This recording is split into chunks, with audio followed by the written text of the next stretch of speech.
As the rise of the running back in the NFL continues after a strong season in 2024, do the Broncos have a legitimate weapon in the backfield to complement Bo Nix? And what's the best way for Sean Payton to utilize his trio of rushers to make the Broncos offense more dynamic in his sophomore season? Also, we want to take a moment to recognize and acknowledge the late, great Demaryius Thomas, who got some fantastic news. His family was able to hear the news that he will be inducted into the team's Ring of Honor. All things to come on today's rundown, and we will begin with the aforementioned late, great Demaryius Thomas, who was truly one of the more special, charismatic, and talented players to ever put on a Broncos uniform, and was taken from us too soon. It was announced yesterday by the team that Thomas will be inducted into the team's Ring of Honor. He will be the 38th inductee to be designated as a Ring of Honor recipient. The Denver Broncos put out a statement with this Ring of Honor announcement that was acknowledging how great DT is and what he meant to the organization. In their statement, they said, Demaryius Thomas's election to the Denver Broncos Ring of Fame in his first year of eligibility is a testament to the indelible mark he left on our organization and community. One of the most beloved players and greatest wide receivers in franchise history, Demaryius inspired our fans with breathtaking athleticism, record-setting performances, and a joyful, infectious spirit. While we wish DT was with us to celebrate this special moment, we look forward to honoring Demaryius alongside his Super Bowl 50 teammates during an unforgettable alumni weekend. And there's a couple of things from that statement made jointly by Greg and Kerry Penner, the focal heads of the Broncos ownership group. One was when it will happen. It will happen on October 19th at 2:05 p.m. against the New York Giants in what the team is calling Alumni Weekend, where they will honor the Super Bowl 50 team for a 10-year anniversary since hoisting that Lombardi trophy. There was question or speculation as to whether or not maybe DT deserves his own day, but I actually think this will be a wonderful way for not only the fan base to honor DT, but for his fellow teammates and Super Bowl 50 champions who knew him better than just about anyone to be able to share their thoughts and perspectives and feelings on that as well. My guess is that there will be 70-something thousand misty eyes in the stadium during that pregame ceremony. And it really is a testament to how impactful Demaryius Thomas was, not just as a player, because he is second in franchise history behind Rod Smith in both yards and touchdowns, where Demaryius Thomas, amassed over 9,000 yards and 60 total touchdowns as a Denver Bronco. And it really, really accelerated with the arrival of Peyton Manning, which was kind of a mutual benefit that allowed Demaryius Thomas to take a significant shift in the trajectory of his career, coming out of Georgia Tech, where he was selected 22nd overall by the Broncos. But the latter half of DT's time with the Broncos, those 4 magical years with Peyton Manning, not only changed the trajectory of Demaryius Thomas's career and how he would go on to finish his time as a Bronco, but really provided a steady and consistent weapon and tool for Peyton Manning to use while he was attempting a career resurgence of his own, coming off of the dismissal from Indianapolis and the 4 neck surgeries, and rebuilding his career the way that only someone at the caliber of Peyton Manning could. But the thing that I will remember most about Demaryius Thomas is not the pass from Tim Tebow to send the Denver Broncos on to New England, beating Pittsburgh on the first play of overtime in the divisional round, or the wild card round. It won't be the countless bubble screens that Demaryius caught from Peyton Manning to take to the house and his freakish, supreme athleticism and catchability. It will forever be his infectious smile.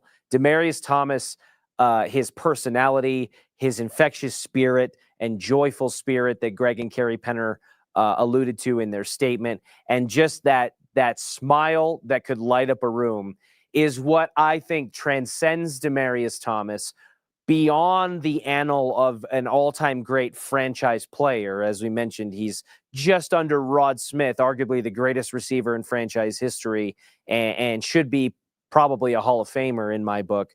He's just behind Rod Smith in those categories. But what takes him to that next level is just the heartwarming connective tissue element of Demaryius Thomas's presence that has been felt not just since he left the team after being traded to the Houston Texans the week before the Broncos played the Houston Texans, but even since his passing, when you hear words from guys like Courtland Sutton, Peyton Manning giving a nod in his retirement speech with tears in his eyes, talking about how he'll miss Demaryius Thomas, telling him that he loves him every single time that he caught a ball from him, and thanking him for throwing him the football after every touchdown and every pass. It's things like that that put Demaryius Thomas in such a rarefied air, in my opinion, of not just a Denver Bronco, but a figure in the Colorado sports landscape and community. And so I'm so thrilled, and there's never been somebody more deserving of a Ring of Honor induction,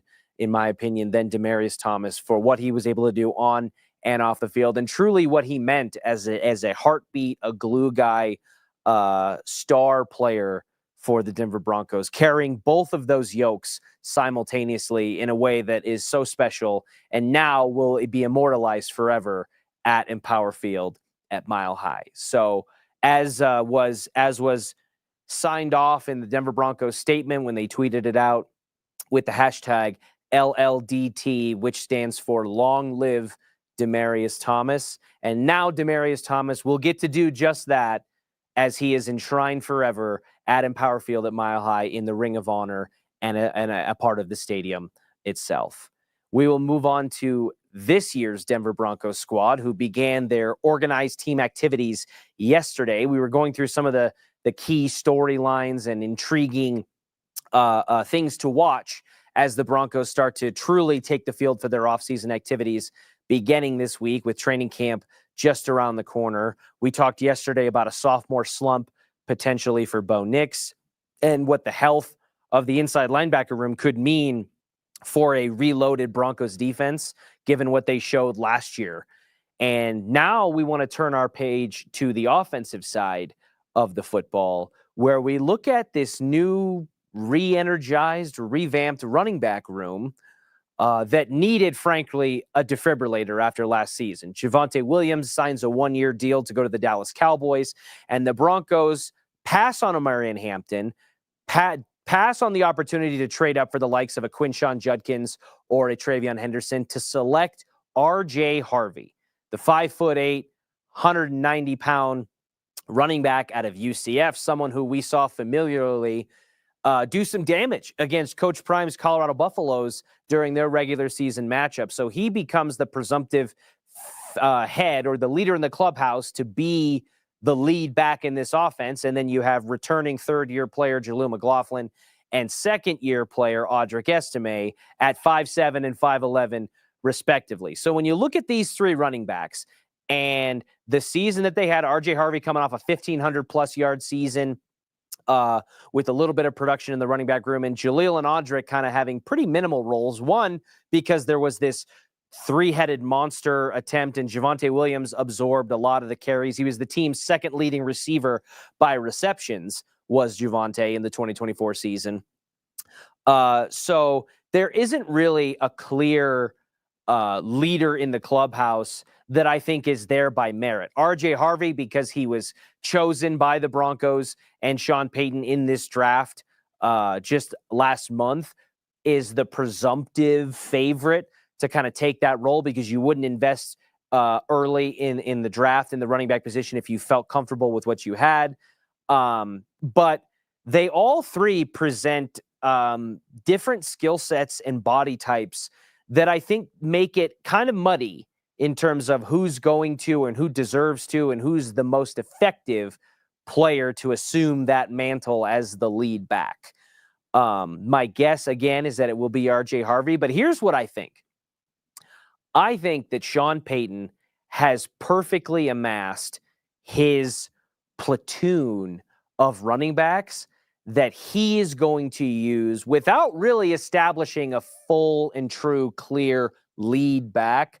I think Sean Payton is preparing to cycle these guys in and out situationally we already know how much he enjoys sending in different personnel groupings and throwing wave after wave of substitution to the dismay or the chagrin of former Broncos running backs like Phillip Lindsay and others who've talked about the importance of a running back being able to establish some carries, find a rhythm, and needing that in order to be productive on a week in and week out, game in and game out basis.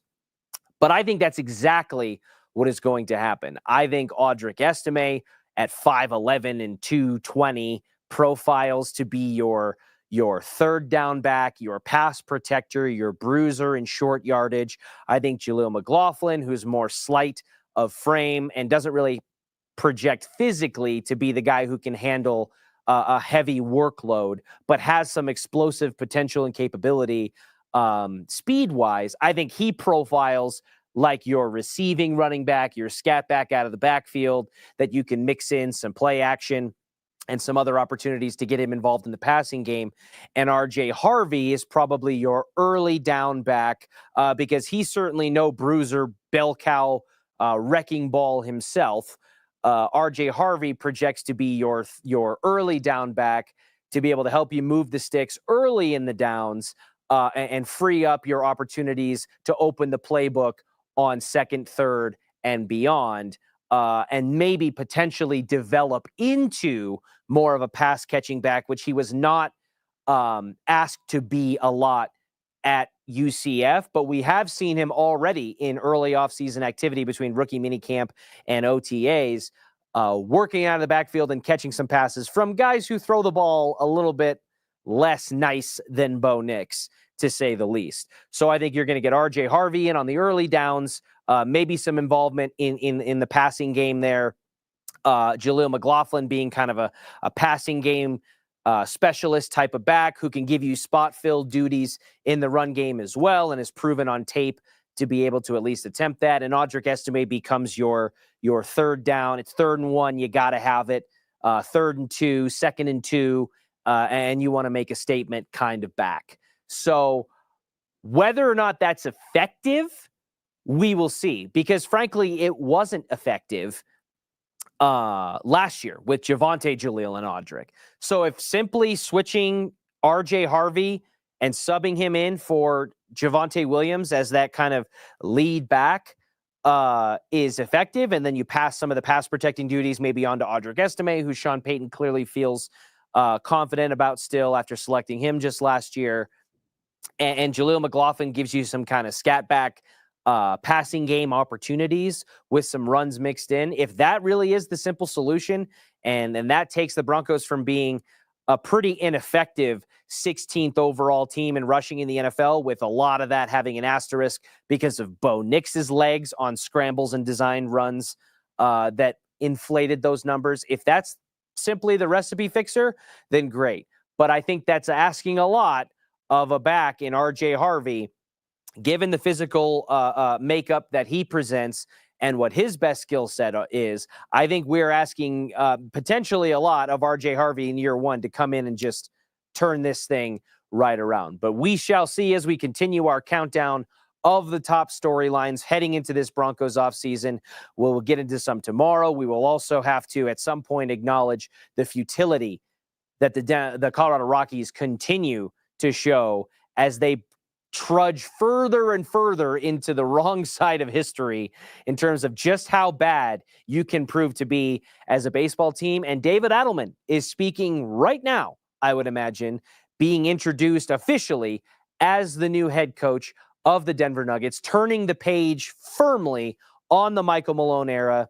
And I think we are going to get a pretty decent glimpse into what the immediate future looks like for the Nuggets, how they plan to attack a very pivotal offseason, and whether or not we should feel confident that they can continue to remain contenders during these prime years of Nikola Jokic, where he maintains his status as the best player on planet Earth who can dribble a basketball. All things to come later this week. We thank you so much for joining us. Like and subscribe to our YouTube channel at Denver Sports 1043. Follow us on Twitter, Instagram, Facebook at DEN Sports 1043. And we will catch you again tomorrow with the latest. I do what I love what I do. Second nature to put in the work.